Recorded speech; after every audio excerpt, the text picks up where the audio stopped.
नमस्कार दोस्तों। आज हम एक दूसरा केस देखते हैं और वो केस है अर्थराइटिस का। एक 55 साल की महिला मेरे क्लिनिक में आई और बोली कि सर मुझे घुटनों में बहुत दर्द होता है। मैंने बोला कितने टाइम से ये हो रहा है? तो उसने बताया कि सर मुझे 6-7 साल से ये तकलीफ़ हो रही है। मैंने बहुत एलोपैथिक, आयुर्वेदिक, होम्योपैथिक बहुत दवा करवाई, लेकिन कोई रिज़ल्ट नहीं मिला। जब तक दवा लेती हूँ तब तक ये ठीक रहता है और फिर से ये चालू हो जाता है। मैंने बोला तकलीफ़ क्या हो रही है आपको? तो उसने बताया कि सर मुझे घुटनों में ये देखो, उसने घुटने देखा है तो कि ये घुटनों में मुझे बहुत दर्द होता है। मैंने देखा तो उसमें इन्फ्लेमेशन भी था और वो बोल रहे थे कि सर इस इसमें इतना दर्द होता है कि मैं चल नहीं पा रही हूँ और रात को तो ऐसे जैसे कि मुझे थोड़ी मूवमेंट करनी पड़ती है ना, तब भी ये बहुत दर्द करते हैं। जैसे कि घुटनों में सुई भोंक रही है ना, ऐसा दर्द होता है। बहुत दर्द होता है और इसकी वजह से मैं काम भी नहीं कर पा रही हूँ। मैंने बोला ओके, लेकिन ये आपको हुआ कैसे? तो उसने बताया कि सर मुझे पता नहीं है, लेकिन पहले 6-7 साल पहले पहले थोड़ा-थोड़ा एक घुटनों में दर्द था, फिर धीरे-धीरे ज़्यादा हुआ दूसरे घुटनों में, अभी दोनों घुटनों में बहुत दर्द हो रहा है। तो मैंने बोला आपके घर में कौन-कौन है? तो उसने बताया कि एक लड़का है और 2 लड़कियाँ हैं। लड़कियों की शादी हो गई है और लड़के की भी शादी हो गई है। 1 साल ही हुआ है। मैंने बोला ओके, चलो। तो फिर आपको वो ये घुटनों की वजह से जो दर्द होता है उसकी वजह से तकलीफ़ क्या हो रही है? घर काम में या कुछ सोशल में कोई तकलीफ़ हो रही है आपकी इसकी वजह से? तो उसने बोला कि सर हाँ, तकलीफ़ तो हो रही है, टेंशन रहता है सर। मैंने बोला क्या टेंशन रहता है? सर देखो मैं खेती काम करती हूँ और जब तक मुझे अच्छा था तब तक तो मैं और मेरे हस्बैंड दोनों काम करते हैं।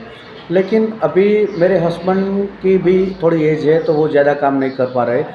लड़कियां भी वो ससुराल चली गई है और जो लड़का है वो ज़्यादा काम नहीं कर रहा है और उसने दूसरे लोगों को ये ज़मीन ऐसे खेत करने के लिए दे दी है और वो खेत करने वाले लोग भी ये अच्छी तरह से ये खेत नहीं कर रहे।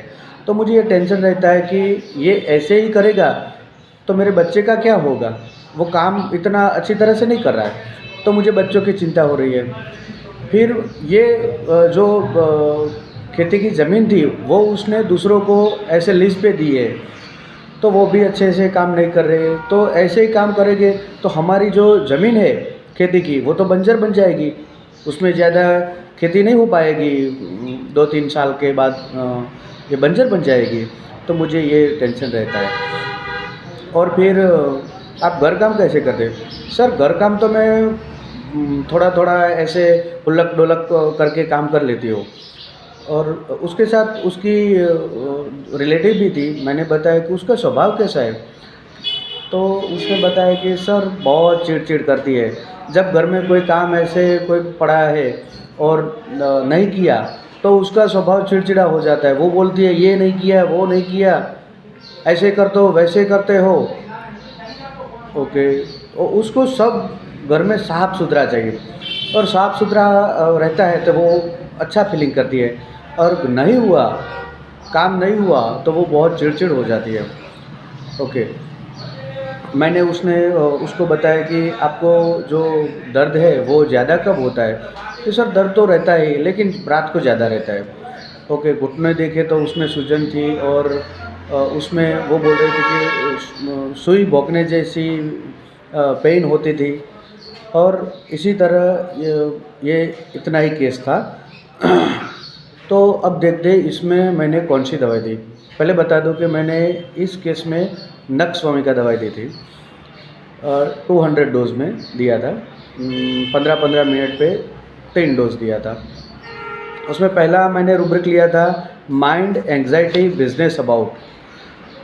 ये रूब्रिक इसलिए लिया था कि वो बता रहे थे कि सर ये बच्चे काम नहीं कर रहे, ऐसे ही होगा तो ये ज़मीन है वो बंजर हो जाएगी, तो उसको धंधे की चिंता रहती थी।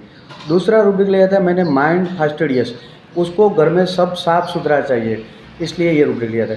तीसरा रूब्रिक लिया था माइंड इरिटेबिलिटी पेन ड्यूरिंग, जब भी घर में ऐसा काम अस्त व्यस्त रहता है और वो नहीं कर पा रही, तब उसका स्वभाव है वो चिड़चिड़ा हो जाता है। तो इसलिए मैंने लिया था माइंड इरिटेबल पेन ड्यूरिंग। तीसरा रूब्रिक लिया था एक्सट्रीमिटी इन्फ्लामेशन नी। और पांचवा रूब्रिक लिया था extremity pain joint stretching pain. और ये सब रूब्रिक मिला के जो मेडिसिन आती है वो नक्सोमिका आती है। मैंने उसको 3 डोज 15-15 मिनट पे दिया था। 15 दिन के बाद फिर से बोला है, तो उसको 60% जितना रिलीफ था, सूजन भी थोड़ा कम था, दर्द भी कम था। और फिर मैंने उसको बोला कि ये जो दवाई है नक्सोमिका वो हफ्ते में 1 बार लेना और मुझे 1 महीने के बाद दिखाने आना। फिर से 1 महीने के बाद दिखाने आई तो उसको लगभग 80% जितना ठीक हो गया था। और फिर मैंने बोला कि अभी आपको दर्द नहीं हो रहा है तो ये ज़रूरत पड़े तो ही हफ्ते में 1 बार ले सकते हो। और उसके साथ मैंने एसएल दी थी, वो सुबह दोपहर और शाम 3 टाइम वो लेती थी। और ये केस मेरे पास 2.5 महीने में तो वो सब क्लियर थे। 6 से 7 साल का ये अर्थराइटिस का कंप्लेंट था, सिर्फ 2.5 महीने में वो कम्प्लीटली क्योर हो गया। Thank you.